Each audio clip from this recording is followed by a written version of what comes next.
Bordeaux Prison Secrets, the violence, gangs, and cover UPS you never heard about. Don't miss out on more true crime stories. Hit subscribe, like, share, and join the conversation in the comments. The clang of steel echoed through the cold corridors, and within seconds the chaos erupted. Screams, doors slamming, guards fanning out, shouting orders. In one swift moment, hundreds of inmates surged, some pushing through hallways, some flooding into the central yard, others smashing light fixtures and hurling whatever they could get their hands on. At the very heart of the prison, one man, a corrections officer, staggered backward, clutching his side as fresh blood seeped through his uniform. Nearby, another guard was overpowered, his radio smashed under a boot. In the distance, cell block doors began to swing open, one after another, releasing inmates flooding into corridors. A hostage taken only minutes ago was suddenly shoved into a hallway as violence flared. Altogether, more than 100 men, inmates and officers alike, were caught in the maelstrom. This was not a small brawl. This was full-blown anarchy, a riot tearing through steel and concrete. Then, above the roar, the sound of gunfire. First a crack, then an echoing burst, then more. Some shouted, some dropped, some ran. Inmates and guards fell, colliding. The air filled with panic and fear. In a tower window, a guard aimed down, rifle in hand. In a courtyard, an inmate raised a makeshift weapon, but before he could strike, a guard's shotgun blast reverberated. That blast echoed across the prison grounds, a signal that the once ordered world had fractured beyond repair. As the smoke cleared from the first volley and bodies hit the floor, the walls of the prison, supposed walls of safety and order, felt like they had betrayed everyone inside. And just when you think the riot has reached its peak, a distant, muffled explosion, coming from the kitchen area. Flames burst through a vent. The riot doubled back, toward the heart of the prison, the place where meals were prepared, where routine promised some semblance of normalcy. Inside the mess hall, terrified inmates and guards alike backed away. The lights flickered, then died. A fire alarm shrieked somewhere beyond the chaos. The inferno began to spread, threatening to turn the whole facility into a cage of flame. And with that, the prison's panic reached its zenith. Flames, bullets, screams. And somewhere, behind a locked door no one had yet found, lay the first hostage, silent and terrified. If you were watching from outside, you'd see the prison on fire. From inside, you'd hear the explosion, the fear, the betrayal of walls meant to hold men in, now turning against them. The camera would pull back slowly, revealing the tangled mess of bodies, smoke, and steel, before cutting to black, words flashing on screen. What you're about to see is only the beginning. Before the explosion, before the riot, there was a prison built to look secure, but inside the walls of Attica Correctional Facility in New York, the pressure was building like steam in a closed boiler. The walls, the people, the pressure. Attica had been constructed decades earlier, a maximum security facility designed for about 1,600 inmates. Encyclopedia Britannica plus 2 FS, WP ODU, EDU plus 2, but by 1971, the number of men crowded inside had swelled, roughly 2,250 prisoners packed into those cells and yards. That meant two things: constant overcrowding and a breakdown of what little dignity a prison cell could offer. Inside that concrete fortress, daily life was harsh. Inmates got minimal access to showers, restricted mail and reading materials, very limited family visits, just enough supervision to keep them locked up, but little to preserve their humanity. Medical care was poor. Food was meager. Space was tight. Air was thick with resentment, not just anger, but a growing, collective sense among the men that they were being treated like animals, not people. Racial tensions simmered under the surface. The inmate population was majority African American and Hispanic, but all the guards were white. In an institution where power is absolute and equality non-existent, even small slights could ignite rage. The spark, a small incident, big consequences. On the morning of September 8, 1971, a routine event set off a chain reaction. 2 inmates were punished after a guard judged a fight or horseplay in the yard as serious. Sent to disciplinary confinement, they became symbols, to other prisoners, of injustice and cruelty. By September 9th, tensions reached a boiling point. After breakfast, when guards ordered a group of men back to their cells, one of the inmates involved in the earlier punishment refused. A guard approached. Words were exchanged. The tension exploded into violence. Within moments, guards were overwhelmed. One officer was fatally attacked. That violent act broke more than bodies. It broke the fragile containment of rage inside the prison. The control center was stormed by inmates who seized weapons, damaged locks, and created panic. By midday, over 1,200 prisoners had taken control of large parts of the facility. Hostage-taking began. The tightly controlled schedule, meals, counts, roll calls, collapsed. Chaos replaced order. From chaos to organization, the prisoners' unexpected unity. For many inmates, men from different races, backgrounds, gangs, the uprising changed the familiar. Suddenly, they were forced to cooperate.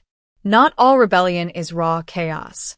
Inside that rage-born chaos, something organized emerged.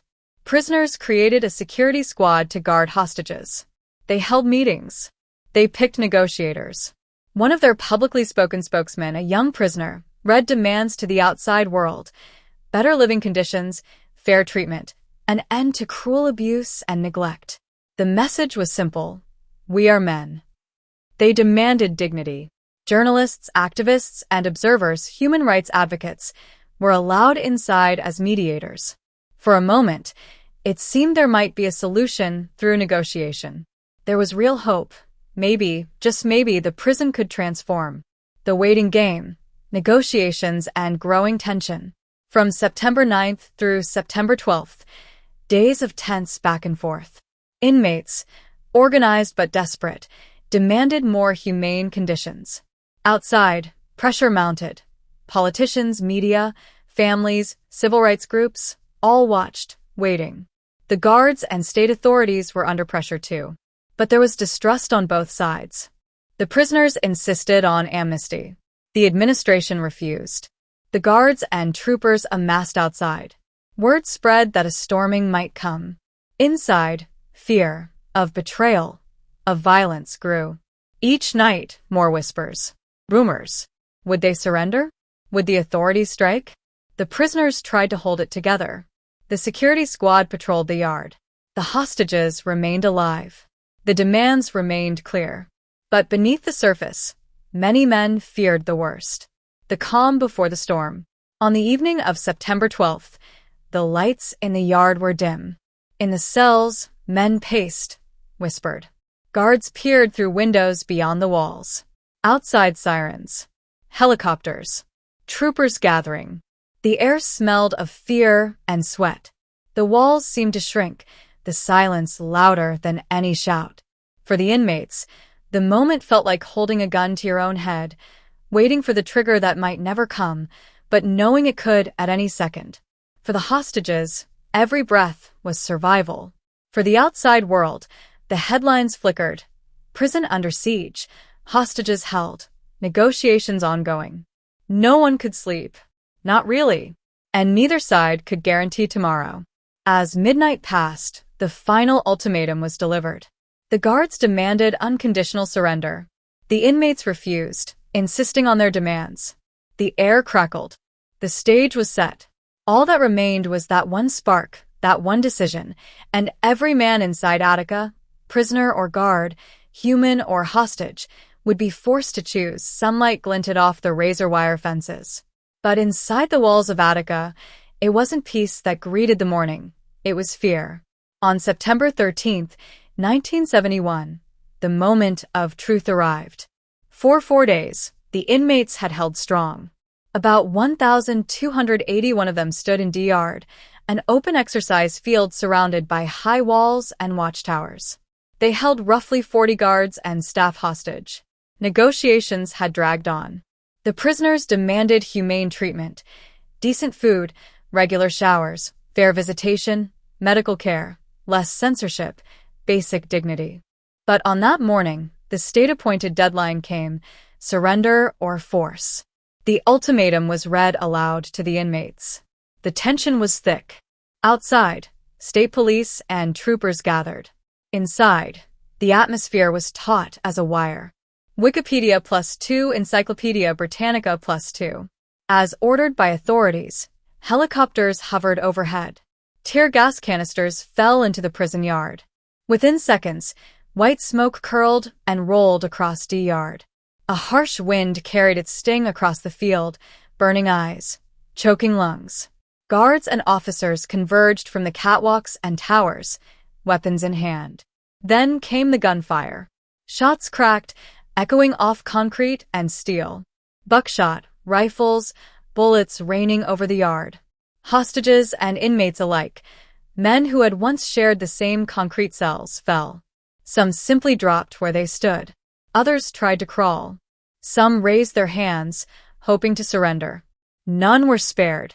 When the smoke cleared and the dust settled, the toll was staggering. At least 29 inmates were killed, and 10 of the hostages, guards, and prison staff were also dead. Dozens more wounded, some grievously. But the worst was not just the number, it was the manner.